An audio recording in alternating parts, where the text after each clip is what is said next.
नमस्कार दोस्तों, स्वागत है आपका हिंदी नॉलेज शो में। तो दोस्तों, इस वीडियो में आपको एक ऐसी खबर देने वाला हूं जिसे जानकर आप बहुत ज़्यादा डिसअपॉइंट होंगे, बहुत ज़्यादा निराश होंगे रशिया से, रूस से। और ये खबर आने के बाद भारत के लिए चिंताएं बढ़ गई हैं, क्योंकि रशिया और चाइना की एक ऐसी डील सामने आई है जो डील भारत के लिए बहुत खतरनाक है। और उससे भी निराशा वाली बात यह है कि ये डील एक ऐसे समय में आई है जब चीन और भारत का विवाद चरम पर है और रूस को हम एक अपना रिलायबल पार्टनर मानते आए हैं, दोस्त भी मानते आए हैं। लेकिन रूस ने भारत को बहुत निराश किया है और भारत के लिए रूस ने जो ये मुश्किल खड़ी करी है, इसमें सबसे बड़ा इशू ये है कि भारत के पास इसकी टक्कर का अभी कुछ है ही नहीं और इसे बनाने में भी कम से कम 1 दशक लग सकता है, बहुत ही आसानी से। तो मैं आपको सब कुछ डिटेल से बताने वाला हूं कि क्या बना रहे हैं दोनों देश मिलकर, क्या ये डील है, सब कुछ जानेंगे डिटेल से। तो मेरे साथ आप इस वीडियो में तक बने रहिएगा। और अभी तक अगर आपने हमारे चैनल को सब्सक्राइब नहीं किया तो कर लीजिए, क्योंकि आपको मिलती है प्रतिदिन 3 video defence, foreign policy, finance related very important topics पर। तो चलिए वीडियो को शुरू कर लेते हैं। तो दोस्तों, क्या आप लोग जानते हैं कि इस धरती का सबसे ताकतवर और सबसे बड़ा हथियार कौन सा है, जो हथियार किसी देश की सुपर पावर होने की निशानी होता है?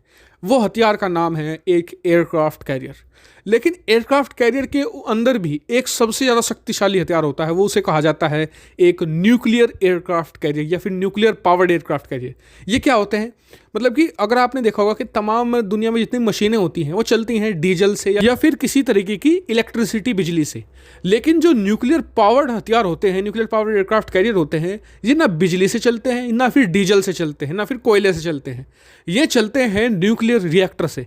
और इसका सबसे बड़ा बेनिफिट ये होता है कि न्यूक्लियर रिएक्टर को अगर आपने एक बार स्टार्ट कर दिया तो ये 40-50 सालों तक आराम से चलते रहते हैं। इन्हें ईंधन भरवाने के लिए कभी भी किसी तट पर नहीं जाना पड़ेगा, किसी मिलिट्री बेस पर नहीं जाना पड़ेगा। इसीलिए इसके फायदे ये होते हैं कि एक तो इसे आप बड़ा बना सकते हैं, क्योंकि न्यूक्लियर रिएक्टर में बहुत पावर होती है।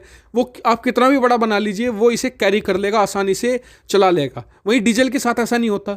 उनको क्योंकि पावर का डिस्ट्रीब्यूशन करना पड़ता है, एक लिमिटेड पावर होती है एक इंजन की, तो उस हिसाब से आपको थोड़ा छोटा बनाना पड़ता है। 30,000 से लेकर 40,000 टन तक का। न्यूक्लियर रिएक्टर के जो एयरक्राफ्ट कैरियर होते हैं वो 1 लाख टन से भी प्लस होते हैं। अमेरिका के पास फिलहाल एयरक्राफ्ट कैरियर जो 1 लाख टन से भी ऊपर डिस्प्लेसमेंट का है। तो ये फ़ायदा होता है। दूसरा, इन्हें लोकेट नहीं कर सकते आप, क्योंकि ज़्यादातर जो हथियार है, जैसे कि जो नेवल हथियार होते हैं, जैसे कि पनडुब्बी या हो गया कोई, या फिर शिप हो गया, उसे कैसे डिटेक्ट किया जाता है? जो किसी देश की सेना होती है उसके नेवल बेस पर सैटेलाइट से नज़र रखी जाती है। जैसे ही वो फिर ईंधन भरवाने आते हैं, तो वहाँ से उन्हें डिटेक्ट करना शुरू कर दिया जाता है। वहीं जो न्यूक्लियर एयरक्राफ्ट कैरियर होते हैं, इन्हें डिटेक्ट नहीं किया जा सकता। ये कहीं भी हो सकते हैं, क्योंकि ये अनलिमिटेड समय तक पानी में रह सकते हैं।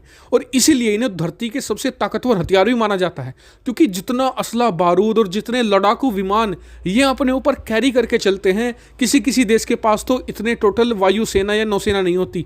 एग्जाम्पल के तौर पर अमेरिका का जो USS निमित्ज है, या फिर USS रोनाल्ड रीगन है, या फिर हाल ही में जो उन्होंने नया बनाया है USS जेराल्ड फोर्ड, जो दुनिया का सबसे बड़ा न्यूक्लियर एयरक्राफ्ट कैरियर है, धरती का सबसे बड़ा हथियार है, वो अपने साथ करीबन 100 से ज़्यादा लड़ाकू विमान लेकर चलता है। हेलीकॉप्टर भी होते हैं अलग से, और उन लड़ाकू विमानों में भी 60 से 70 F-35 होते हैं, जो स्टेल्थ होते हैं, रडार की पकड़ में नहीं आते, दुनिया के नंबर 1 माने जाते हैं।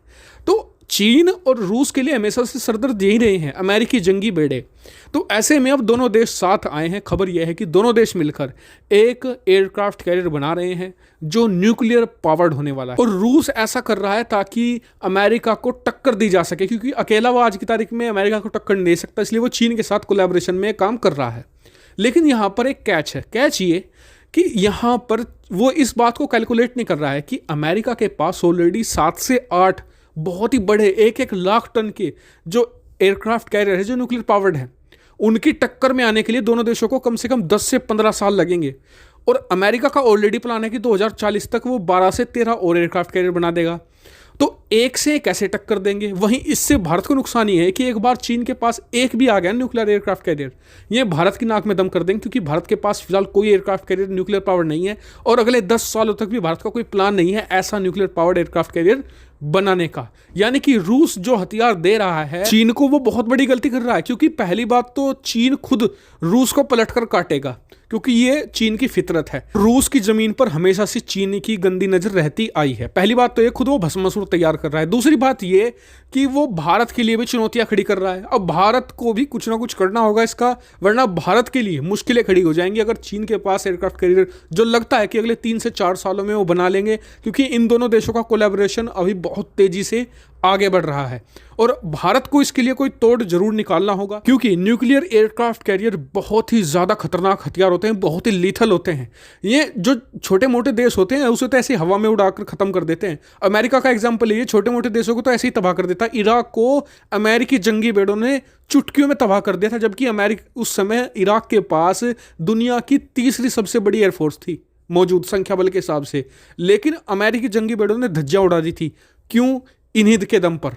तो इसलिए मुझे लगता है कि भारत को भी अपनी तैयारी तेज कर देनी चाहिए। आपका क्या मानना है इस पर? कमेंट करके मुझे जरूर बताइएगा। वीडियो को शेयर कीजिएगा सभी लोगों के साथ और चैनल को सब्सक्राइब करना तो बिल्कुल मत भूलिएगा। Thank you for watching video.